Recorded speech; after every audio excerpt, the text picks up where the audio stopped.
Good morning and welcome to the African Reform Movement channel, where we discuss everything African reform with an emphasis on Ghana.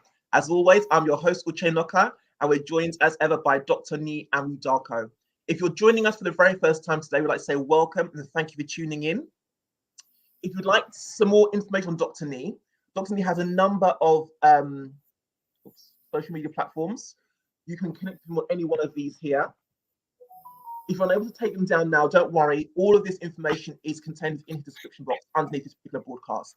So there's all of his information there. It's on YouTube, as you know, LinkedIn. He's got a website saying Code for Africa, where he writes and posts certain articles, which are quite in-depth. So you'll be good to check out those. Dr. Nii has also written a number of books, which you might have heard him mention throughout some broadcasts before. If you go back and look at some of the older ones we've done, he mentions Weep Not Africa, amongst others. And they're all purchased here at his Book Nook store. Again, this is detailed beneath this broadcast on his YouTube page. Okay? So as always, we'd like to encourage you to please post your questions live so that at the end of the broadcast, when Dr. Nii done his segment, we can start going through the questions. There's no such thing as a silly question. If you generally have a question that you're unsure of, just please post it. Don't feel embarrassed, okay? And Dr. Nii will answer you in real time. So today we're discussing wise, insightful, strong, and enlightened leadership, the vaccine against underdevelopment. I like that. I was speaking to Dr. Nii earlier. I like the fact it says the vaccine against underdevelopment. I like the play on words there. So Dr. Nii, over to you. Thank you very much, Uche, and thanks for all those who have found time to be with me this morning for you and this evening for me. We are talking about underdevelopment. We are talking about vaccine against underdevelopment, and we are talking about wise, insightful, strong, and enlightened leadership as the vaccine. So it's a tetravalent vaccine in 4 components. First of all, we have to know what vaccine is. Vaccine, in simple terms, is defense against infection, classically. And then we have to know what development is if we want to know what underdevelopment is. So for me, development is man's capacity to make and use tools to overcome his environment and earn his living from it. Man's capacity to make and use tools to overcome his environment and thereby make a living from that enterprise. And I take this straight away from Genesis 1:28. After creation, God, for those who believe, I believe in creation, God blessed the man and woman that he had created and said, be fruitful, multiply, replenish, and subdue the earth. Subdue the earth and have dominion over birds of the air, fish of the sea, and all things that creep on the surface of the earth. Have dominion over the sea, over the land, and over the air. Have dominion. Now, those countries that have been able to do this, we call them developed countries. And once you're able to be fruitful, multiply, replenish, and subdue, the next stage is to dominate. You have dominion. Those ones who are developed are those who have obeyed this divine instruction, and they are those who dominate. Those who have not obeyed these 4 laws, they are underdeveloped and they are being dominated. Okay. Nobody is stopping anybody from being developed. If we want to develop, we know what to do. First of all, it starts by being fruitful. Do your research, do your pilot project, check the commercial viability of the project, and if it's all right, multiply it, produce more. But when you are doing that, you have to know that for you not to run into the bottomless pit, that enterprise must be sustainable, replenishable, sustainable. But to do that well and to have dominion, you must overcome natural forces against you. You have to subdue. And that's where man makes and uses tools to overcome nature. That's the only way you can continue to produce and produce and produce. People have overcome gravity. They are not going to space. Others are making submarines. They overcome everything they see. And on land, you know what is happening. They are called developed. Man's capacity to make and use tools to overcome nature and earn his living from that. So how did they do it? How did they do it? And this is where we come with wise, insightful, strong, and enlightened leadership. If you live in a country like Australia, you understand that this country was built by wise leadership. This country was built by ex-convicts, no African slaves, ex-convicts from United Kingdom. Today, as we speak, the largest number of illegal immigrants in Australia are British. Number 2, Americans.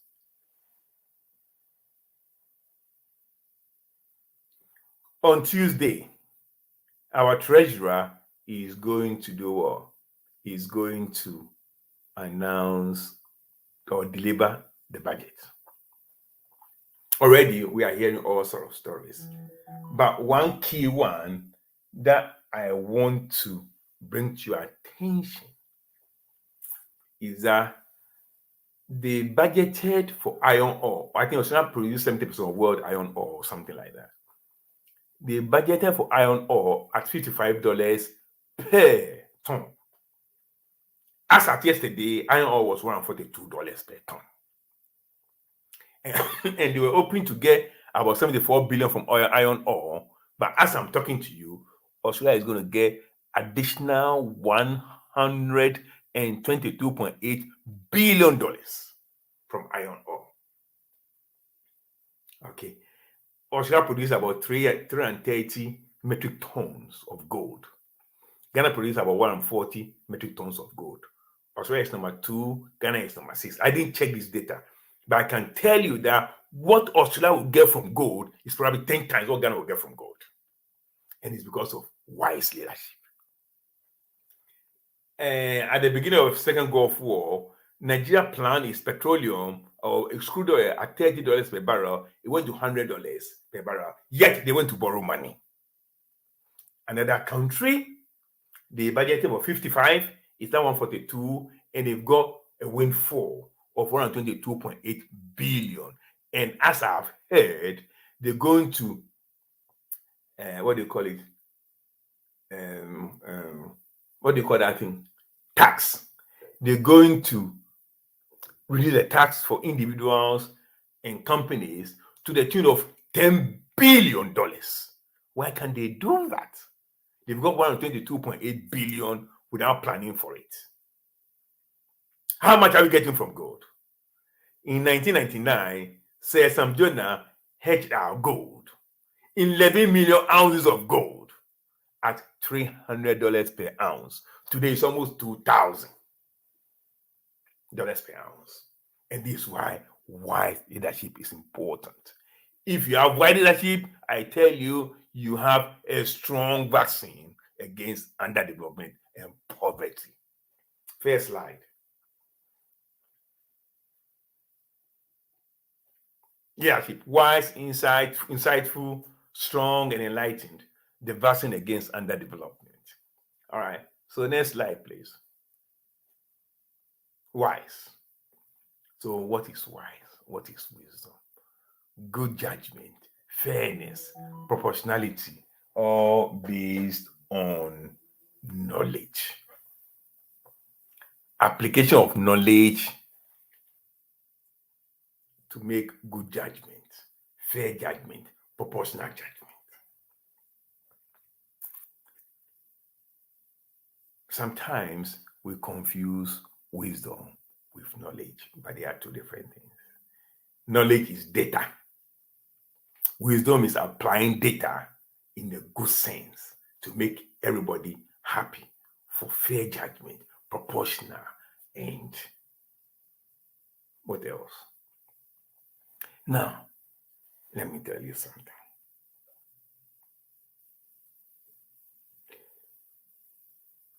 Sometimes it's very hard to understand these words unless you're able to bring them into, for me, unless I'm able to bring them into my vernacular. And then from the vernacular, I take off from there. In Ga, we say a wise person, a dream, or nyansa in tree. Because when you tell him something, when you give information, he's able to use the information to solve a problem for you or create something for you. Let me tell you. And we learn it. We learn it. Well, someone will say, sick for a sick neck and again. But before then, why do I think that wisdom is a vaccine? I've forgotten where in Ecclesiastes, but Solomon said that wisdom is a defense. And money is also a defense. But the excellency of knowledge is that it gives life to those who have it. I've told you, wisdom is the proper application of knowledge. Knowledge is data. Wisdom is the proper application of data for good result. And here, Solomon is saying that wisdom is a defense. So wisdom is a vaccine. Going to vaccines. A vaccine is a defense against infection. So wisdom is a defense. And money is also a defense. But the excellency, they immediately say, but the excellency, I think Ecclesiastes 7, somewhere there, but the excellency of knowledge is that it gives life to those who have it. Permanent vaccine.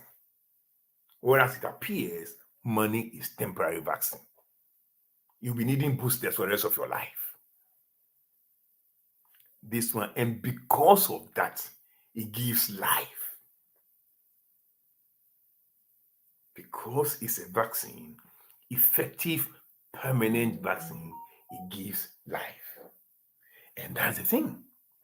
It gives life to the individual, and when individuals in the community are giving life, the nation gets life.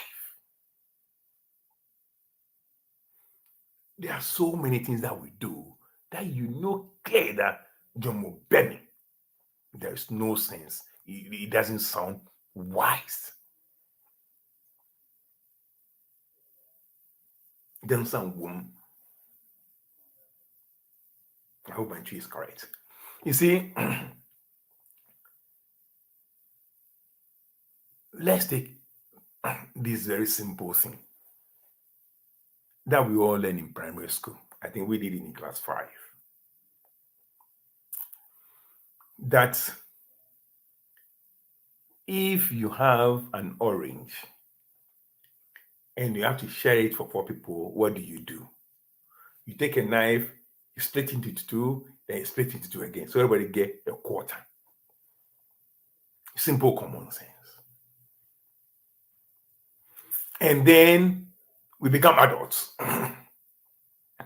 We are writing a constitution. We say we have 200 seats in parliament. And we have 20 million people. So what should happen?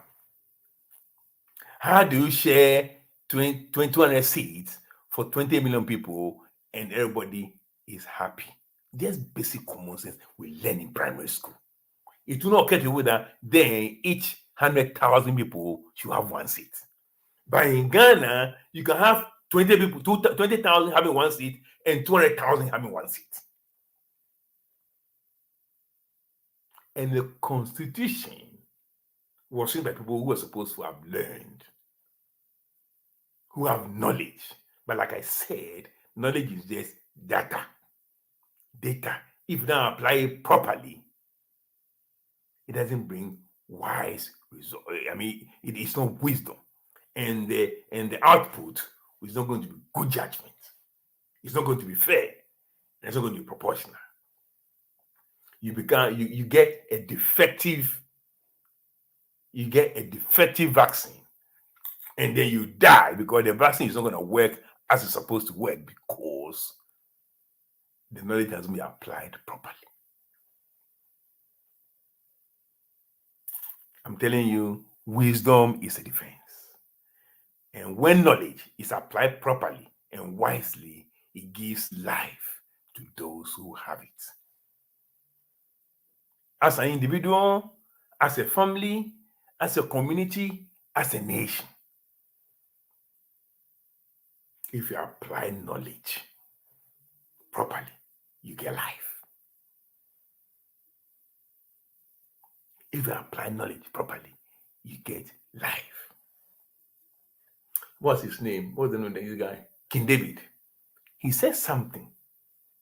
He said he has been young and he has been old, and yet he has never seen the children of the righteous go hungry or beg for bread.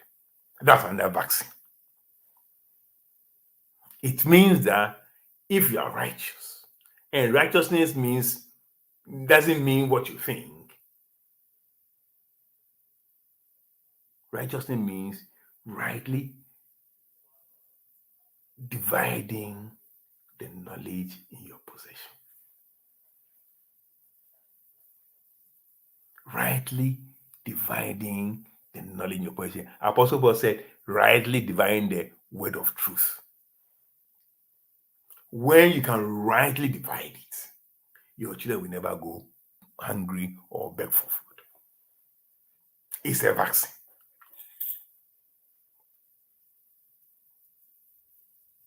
A lot of the things that we do as Africans, no wisdom.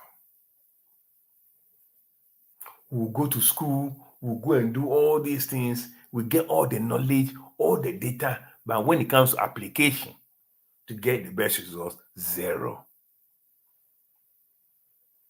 If we don't say it, we can't change. Like I just told you, how can you have a parliament where one MP represents 20,000 people and another MP represents 200,000 people? Why is the wisdom in that?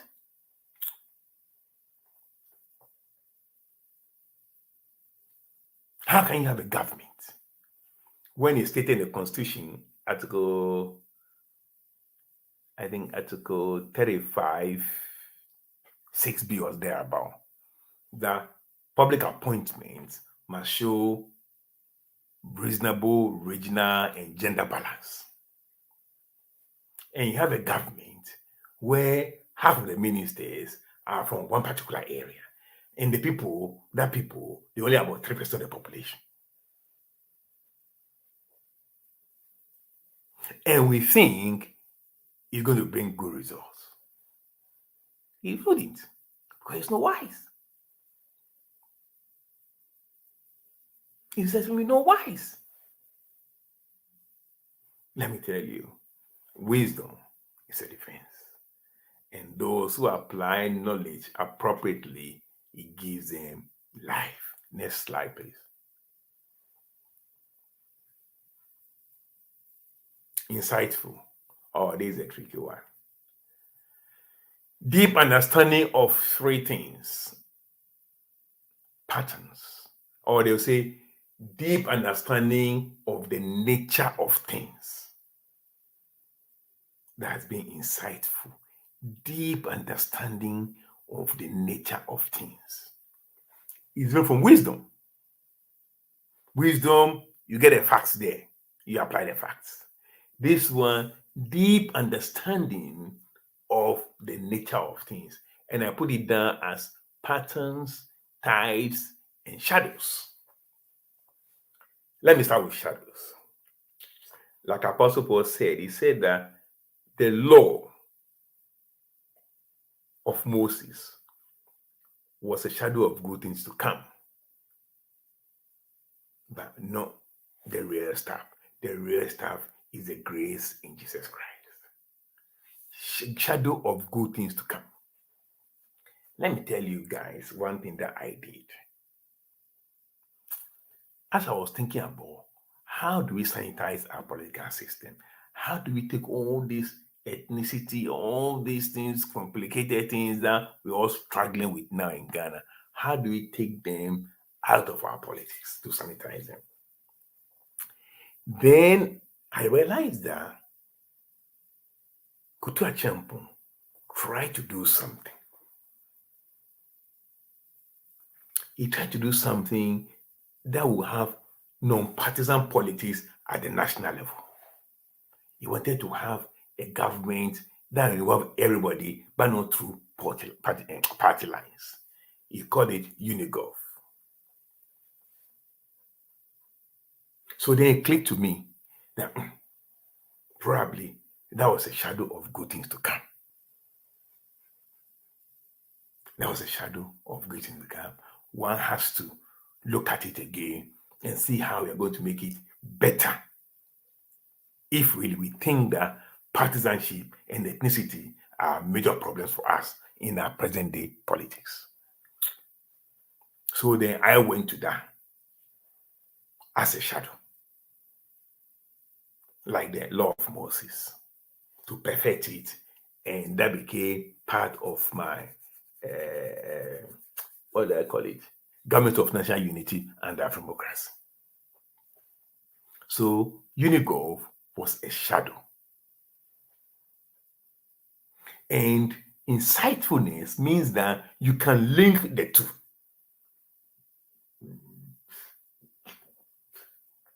And you can create something from that linkage.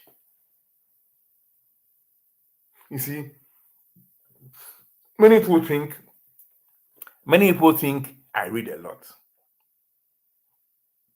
But that is not true. I established linkages very quickly. When Russia invaded Ukraine, I think the following day, I wrote an article. You're supposed no, I'm not supporting Russia. I'm not interested at all.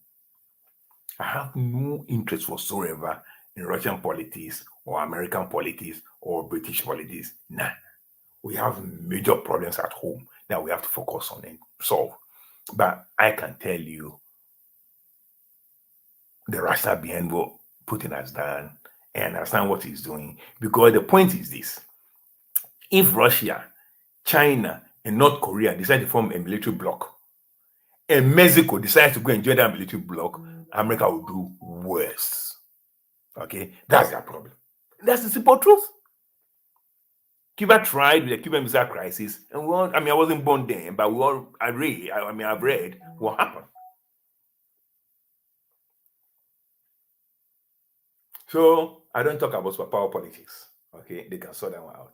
But when that thing happened, I wrote something, and I said two things will happen.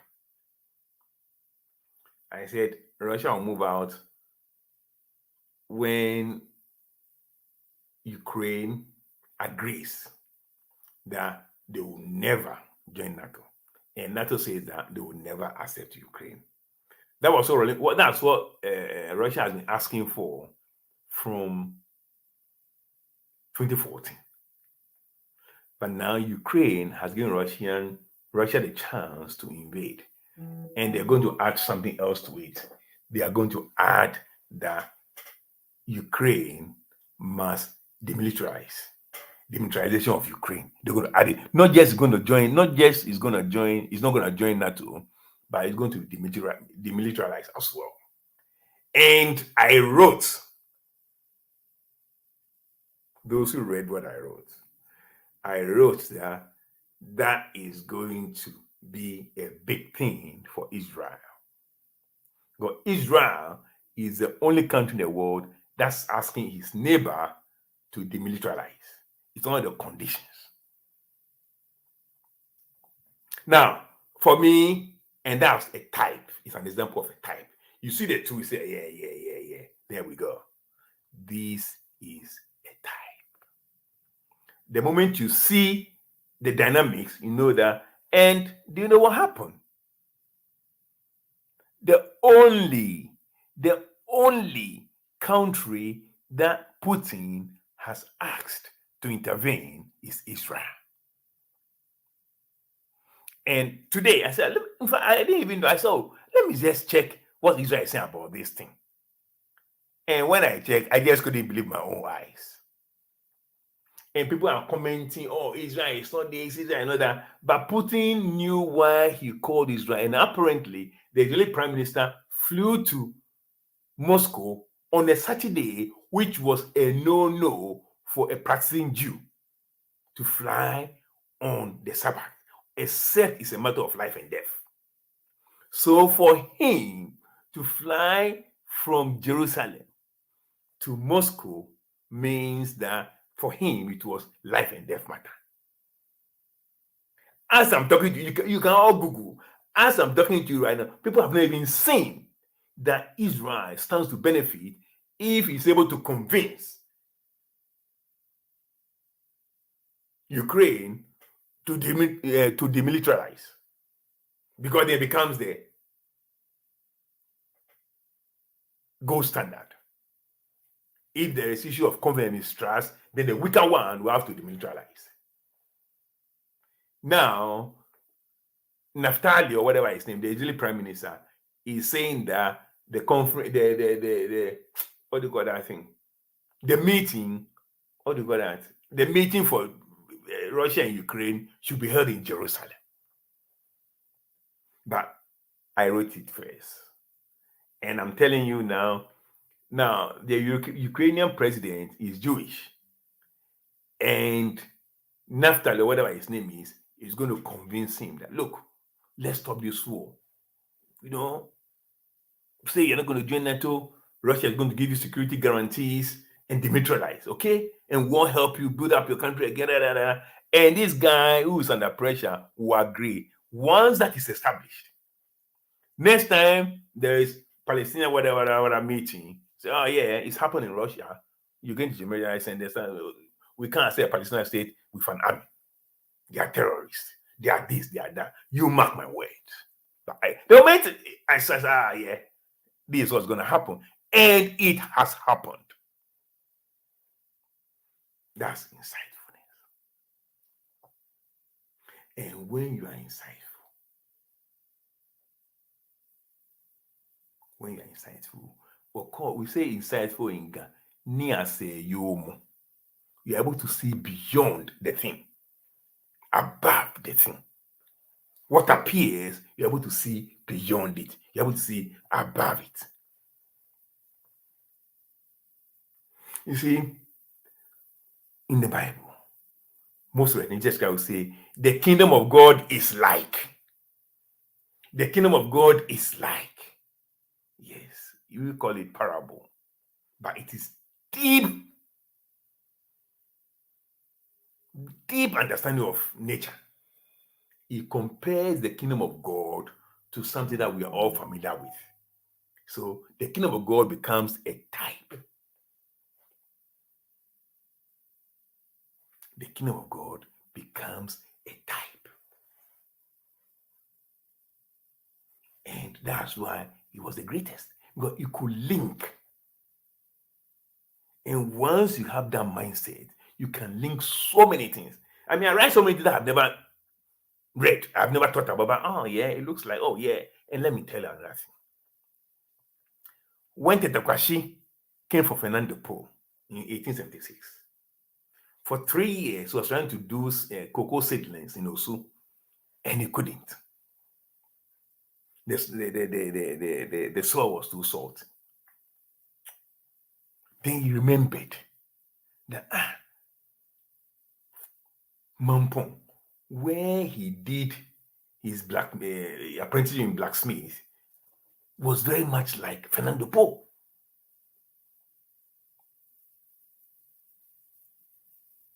He was going to go there and try it there. Fernando Po, Mampong was a pattern. They look similar. And he went there and he planted the cocoa and it was successful. What he foresaw as a pattern has worked for him. And through that single effort, cocoa spread to the whole of West Africa. Because he had that insight. Today, people travel overseas, they go and study, they go and do whatever. They come where the pattern is there, where they go and where they did their studies, and they all come to Accra.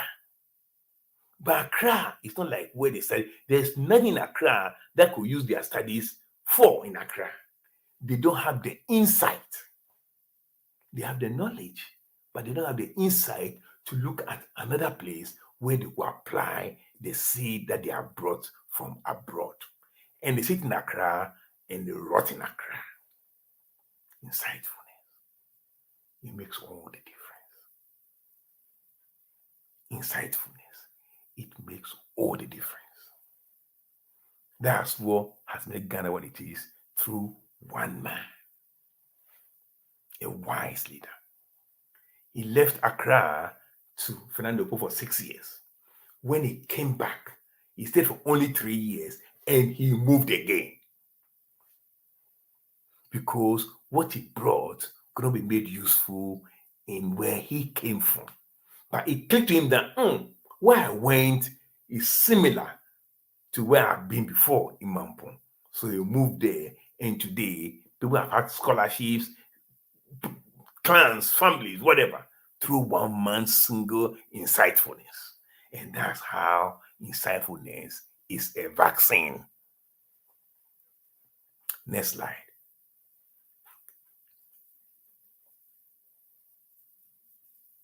Strong. Oh no, this is the old slide. This is the old one. I sent you a newer one.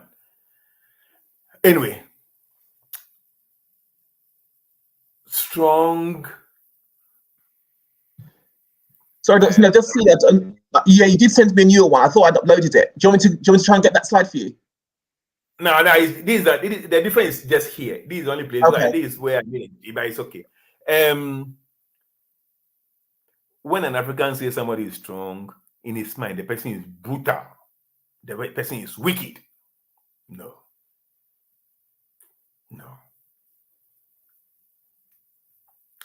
As far as I'm concerned, a strong person is the person who speaks the truth. Is the person who has faith and fearless. Truthfulness. Because let me tell you something, it is very hard to speak the truth because you step on toes. Some people speak the truth. Cowards are liars and liars are cowards. And when you speak the truth, two things happen. Proverbs says that truth exalts a nation. Truth builds a nation. And the other one says, ye shall know the truth, and the truth shall set you free. So truth builds a nation. And the truth sets people free. The truth is so when you see a strong leader, he builds his nation because he speaks the truth. And he liberates his people because he speaks the truth. Truthfulness is an attribute of strength. And of course, faith and fearlessness. Castro said something. He said, as far as I'm concerned, Castro was the only successful revolutionary of the last century. And he said this. I started the revolution with 82 men. If I have to do it again, I'll do it between 10 and 15 people and absolute faith. Your number doesn't matter if you have faith and plan of action. After everything, when he sat down to look back, Strength does not come from ammunitions. Same does not, but it comes from absolute. It comes from absolute faith. Strength comes from speaking the truth. They say that the author of Hebrews, I read some time ago that was actually an African disciple of Paul, and he wrote the Hebrews from Alexandria. He wrote that book to comfort the Hebrews in Jerusalem. And he says something. Now, faith is the substance of things hoped for and the evidence of things not seen. This is one of my most favorite scriptures. Is the substance of things hoped for. So even hope is not anonymous. It's got a form. And that form is called faith. Is the substance of things hoped for and the evidence of things not seen. And by it, the old people received a good report. Faith. Now, you have to understand, faith is not religious. This faith got nothing to do with Christianity. It is an absolute conviction of what is possible. Einstein says something, that knowledge is limited, but imagination is unlimited. Faith is an activity of imagination. You imagine the thing and you believe that it's going to happen. And it happens. That's what strong leaders do. They believe with everything in their body that they can do this. When you have leaders who are doubtful, who don't know what they stand for, who don't believe in anything, that country will be underdeveloped. If you know what it took the Europeans to believe that they could overcome the seas and they could go here and take this, possess everything, you understand what it means to have strong belief in your abilities and strong belief in what is possible. We don't do that. Our life is that of convenience, not conviction. All of us. People ask me, oh, Nii, this is too hard. No, I believe that Ghana can change. I believe that I can lead Ghana to the promised land. I believe that 100%. If it doesn't happen, that's fine. Like the Hebrews boy said, he said that we are not going to worship King Nebuchadnezzar. He can do whatever he wants to do to us. We know our God will save us. But even if he doesn't save us, we will not worship him. They believed and they were saved. I believe. Absolutely.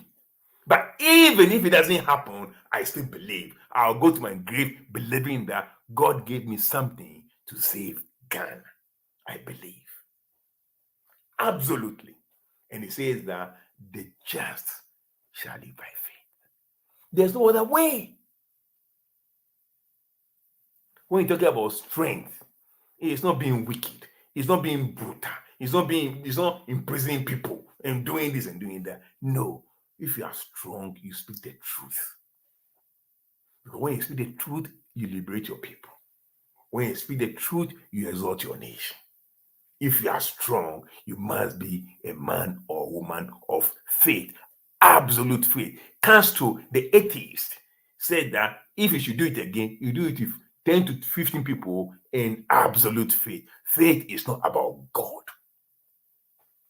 Faith is believing that an objective can be attained. Absolutely. Non-negotiable. And leaders who have that attitude build nations. We don't have it. We don't believe in anything.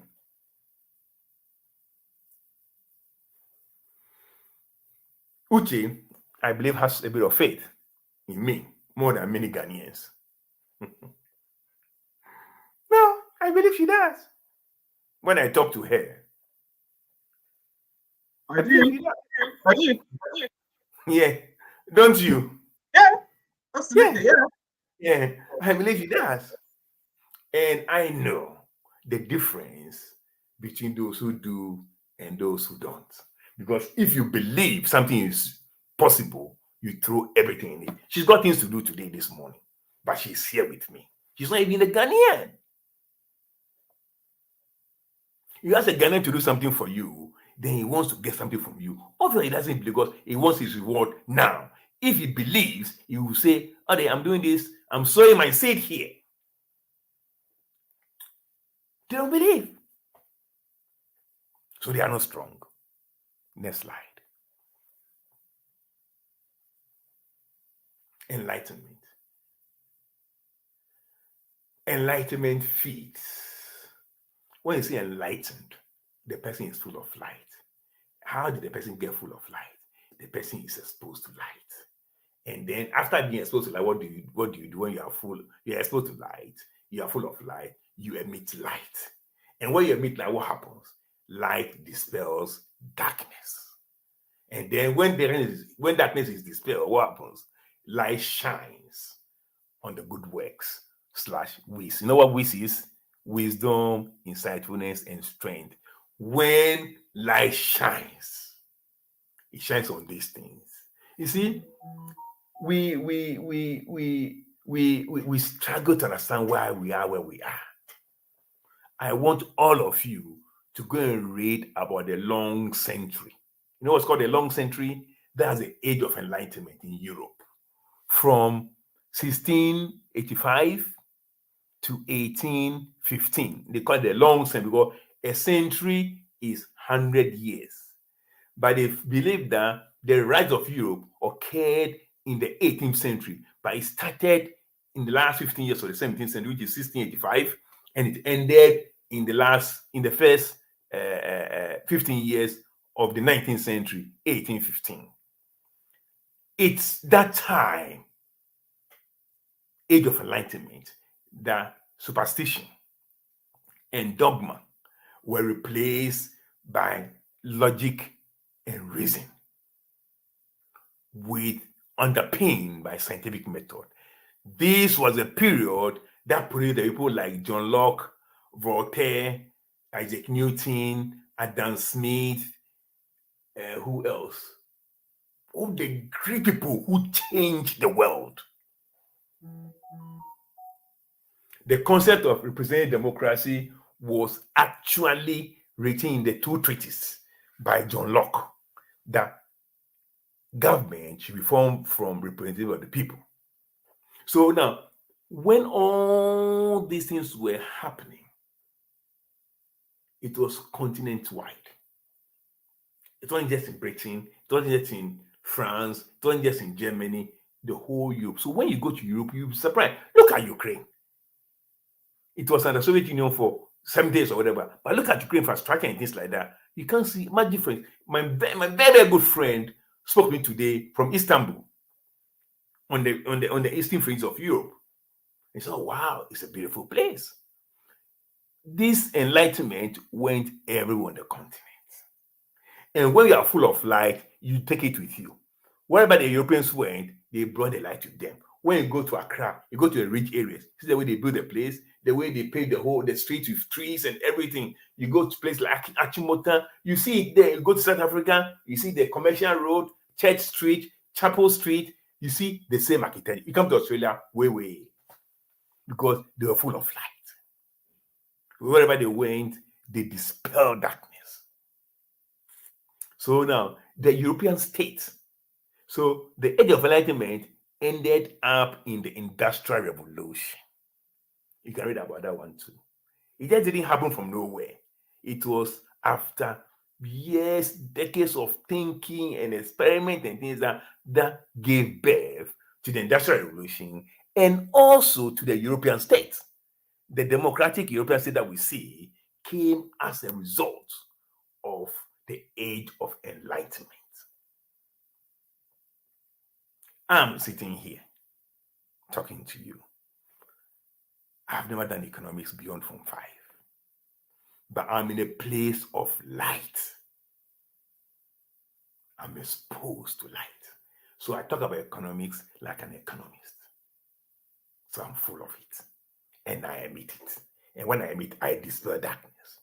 When the budget was read in November, I told you things that will happen. And every single one of them has happened. To the point that the president called an emergency meeting to discuss what e-levy and other things. I told you all this before. But I'm exposed to it. Tuesday is going to experience budget delivery, and I'll be looking at it. The key points, how this is managed, how this, because I'm in it. I'm exposed to it. So when people think that, is he an economist? No.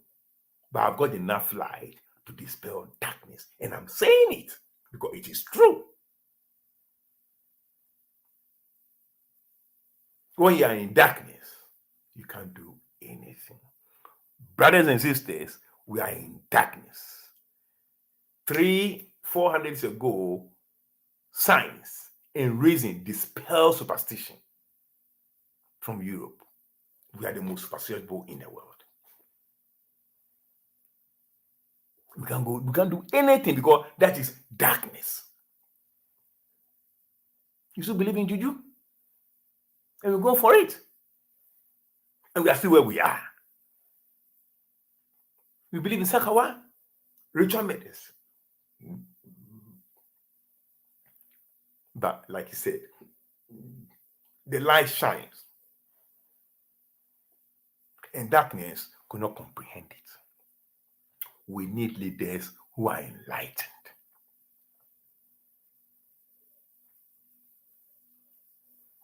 We need leaders who are enlightened. The European state that we see came from Enlightenment. The Industrial Revolution came from Enlightenment.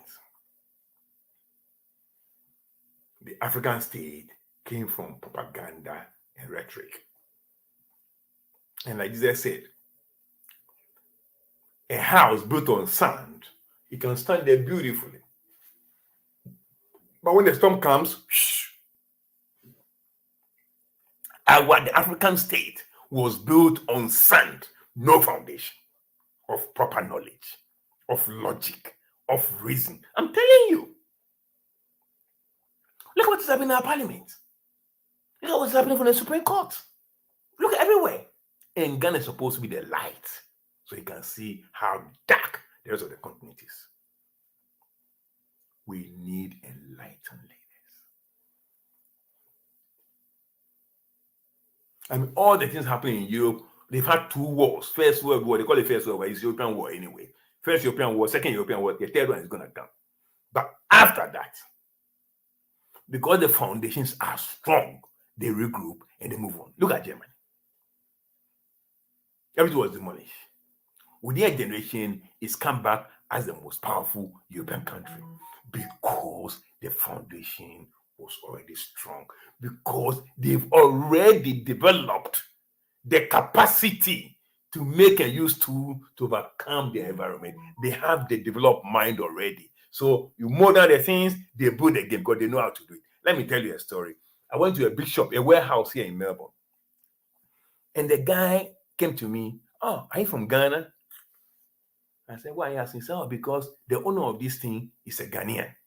I said, "Ghanaian? What's his name?" They say it's called Captain. Most of you may know the Captain. But Captain, they used to own Osu Cinema, Ofe, Orion, and all those cinemas in Accra when we were growing up. And when Rollins came, he chased me out. He was a Lebanese, but he could speak Ghana just like me. He said, "Oh, because you speak like the people, your people come to me every weekend. They will slaughter sheep and you speak, your accent is like them. That's why they are Ghanaian." You see, Captain knew how to do it. He's already got a mindset. So it doesn't matter whatever. He ran away from Ghana without anything. He left all. Go and see. The cinema halls that he built, that he was operating, everything ran down. But he came here, he's got a businessman already. He just moved into it. Now his own, he's the owner of many warehouses in Melbourne. No, in Lebanon, in Melbourne. You're enlightened, you're enlightened. You have it, you have it. I sit here and I look at things and I say, I want to do this in Ghana too for my people. I want to do this for my people. Why do I need all this light? For me and my 2 children? No. I think there must be a greater purpose. I just want to help my people. And that's the kind of person we need. Even at creation, the first thing God commanded, he said was, I know how to say it in Ghana, not in English directly. I say, in the beginning, the word was void and empty order, and then something move upon the waters. It was formless without form. And the spirit will move upon the water. It was formless. Nothing was developed. Nothing. It was formless. Empty, void, formless. And God says, let there be light. To begin anything, it has to start with light. Without light, there was nothing done that was done. Light, enlightenment is the beginning of everything. As long as you're not enlightened, you're not going to go anywhere. And light is the chief vaccine of against underdevelopment. And that's why he just calls himself the light of the world. That's why he says that you are the light of the world. Let your light so shine that your Father, the glory begins your Father who is in heaven. Without light, you can't do anything. We all know that. When lights go off, we all struggle in the dark. In the same thing. Without enlightening leaders, you are not going to go anywhere too soon.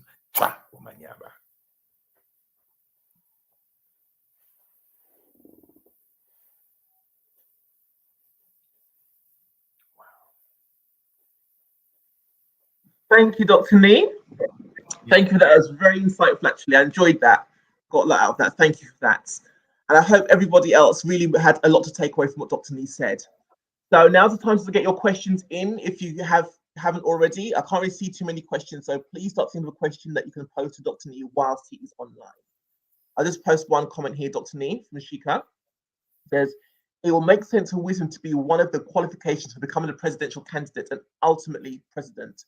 But unfortunately, it's not. Yes, because it's not quantitative. You can't measure it. It's very difficult because it's not measurable. It's not like knowledge that is measured by degrees indirectly. You can't measure wisdom. All you can do is ask the person questions and judge for yourself whether this person is a wise man or not. They can decide to I mean, in my next book coming, I don't want to say much about that, but to become a member of parliament or become a president, the way it's going to happen is that you're going to have selection criteria, essential ones and desirable ones. And in a mix of things, you have to have things that may try and gauge the person's wisdom, in the midst of things. The essential criteria, there are about 5 things there, and desirable criteria to there. But we cannot have a system where anybody can just get up and say, I want to be president. No. Meritocracy will have to be guided by selection criteria, essential and desirable. You have an idea what that person is, but yeah, it's not quantitative, so it's going to be very hard. Eric says it's very insightful. Today's more for us to take in rather than ask questions. Ojingo, ask questions, brother. Just ask anything that comes to your mind. Because you see, before we go on this journey of rebuilding our nation, we have to get the pillars. We say in Ghana, we have to get the pillars. Because without pillars, we cannot build we need the pillars to build on. And these are the things, because when you know, I always look at these Blufo people, these white people, and yeah, the way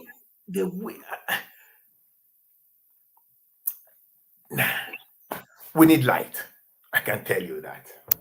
We really need light. You know, when Jesus Christ says that the light shineth and darkness cannot comprehend it, is very important. Very, very important. Too dark. Too dark. We need that. We need enlightenment. We need our own form of age of enlightenment where Ghanaians, Africans will talk, you know. No, this is not the way the state should be like. No, this is not the way the economy should be like. We don't accept this economic model. Please go and read about Adam Smith. Read about from this little Scotland. Scotland is the population of Accra today as we speak. Go and see what that man did. And yesterday I read about Adam Smith the whole day, trying to understand his economic mind. We can talk about, I can talk the whole day about Adam Smith and Isaac Newton. And the light. Because of the light that Newton brought to England and to Europe, his picture is on the British pound, the strongest currency in the world. Come to Ghana. You see, failed politicians, all the currencies, people who have not done anything for this country, they have their names there. And people like Amato, the first African at the age of 36, who was nominated for the Nobel Prize for Medicine, nobody knows him. Nobody knows Amato, Raphael Amato. Nobody knows Amato. Great people that will inspire others, like Tete Kwashi. It's not on our currency, but he brought the money. People like Professor Lotte, one of the greatest mathematicians of all time. We don't know him. They haven't been to school properly. They want to know somebody called Professor Lotte. But in Europe, where there is light, they know those whose picture should be on their currency, not failed politicians. We need light. It's too dark. More questions. We've got a question here from Charlotte. Thanks for touching on ethnicity. What are the elements of Unigov that will help unify Ghanaians? All right. So, you see, what Kutu tried to do, Unigov started from Kutu Achempo. What he tried to do, he tried to have district assemblies. He used to call them, not these assemblies, I've forgotten the name, but some like these assemblies. Now, in Kutu's mind, okay, these assemblies will be non-partisan. And because it's non-partisan, it's going to be locally based. And then from these assemblies, you're going to have regional assembly, all within the same region, which is largely the same ethnicity. And then for regional assemblies, you're going to have a national assembly, which will be an electoral college like you have in the US. And that electoral college is the one that will select the president like he's done somehow in the US. And he was hoping that he was going to be the only candidate. So that was Kutu's idea. Now, so you take Greater Accra. All right. At that point in time, you have Greater, I forgot the number of districts, but you have these assemblies in Greater Accra. And from these assemblies, say if we have they say, okay, each assembly should bring 5 people to form the regional assembly. So you form the regional assembly. Then decide, okay, every region should bring 10 people to form the national assembly. And that national assembly then becomes also an electoral college. Now, when you look at it that way, the impression is that every ethnic group is fairly represented because it's come from the regions. Okay, when you look at it that way from his mind, there's no partisanship to whip ethnicity. So, Greater Accra will bring his own people, Ashanti will bring his own people, Water will bring his own people to form the national assembly, like the parliament. No politics. And because there's no politics, people cannot use ethnicity to drive the agenda. It becomes a problem when politicians begin to use it. So when there's no politics, the influence or the effect of intensity will be very minimum. That's the way he looked at it. Unfortunately, the message was okay, but the messenger was bad at that point in time. He sloppy with the Ghanaians, so that didn't happen. But for me, I went back to it, and I'll modernize it. I don't want to talk too much about what's going to happen in the book, but I'll modernize it. But it was a shadow of good things to come for me. So in my new system, what I'm going to bring up, Java, Charlotte, I don't want to say too much about that, but you love it because it's a pro version. Okay. Yeah, just a comment here from Victoria. A voice is crying in the wilderness. Who will hear and go? This is the question, Ghanaians. Yeah, Manvik, I believe all things are possible to him who believes. I believe that when the time comes, what will happen will happen. I believe. What you are struggling with now is the time. We want it now because everything is sliding so fast. But God's time is the best. I believe. If the vision tarry, do not be perturbed because it will happen at that appointed time. So Ghanaians will hear. Okay. And then the question here from Lucille. How do we plan to enlighten the masses? Yes. I'm not going to do. This is my girlfriend from secondary school. She's here with me in Sydney.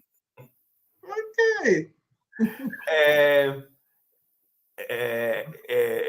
Lucy, first of all, we have to be full of light. And of our light, it will go to the masses. So you and I are in Australia. The budget is coming on Tuesday. I've heard that they're going to throw back money into our pockets up to $10 billion because they've got a windfall.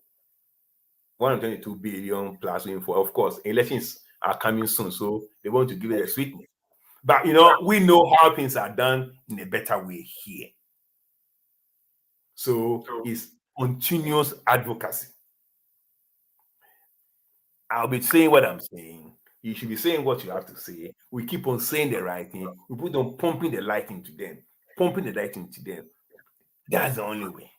We have to use every platform so that we share the light that we have. Because it is by God's own doing that we are here at this particular time. Like Mordecai told Esther, do you know you are in the kingdom at such a time so that you save the Jews? But let me tell you something. If you do not do it, God is able to raise somebody to do it, and you and your father's house will perish. We are here in the kingdom at such a time to be able to emit light to our fellow Ghanaians, to rescue, resuscitate, and restore our Ghana. Those are all the questions that we have. Thank you, everybody who participated. Thank you to all those of you who tuned in for this week's episode. Much appreciated. Now, how does the time going forward, because we're sending our clocks forward tomorrow, how will that affect it for next week? Okay, it's the same. They said that you'll be starting at 12. Got it. Okay. Yeah. GMT is the same. So we are doing you see, light. So GMT is the same. Yeah. We are doing 11 hours GMT. But then you'll be 1 hour ahead of GMT. Got it. Okay. Yeah. So those in Ghana, so now you've got more light, but we've got 1 hour ahead. So shine more light to those in Ghana and Nigeria. Will do. Well, thank you for that, everybody. So we'll see you same channel, same time next week. Don't forget to let everybody know to come and listen to what Dr. Nii is saying so they can join in the conversation, ask their questions, and have them answered too. Okay? Have a good week. Take care, everybody. Thanks for joining us. Bye-bye. Thanks. Bye.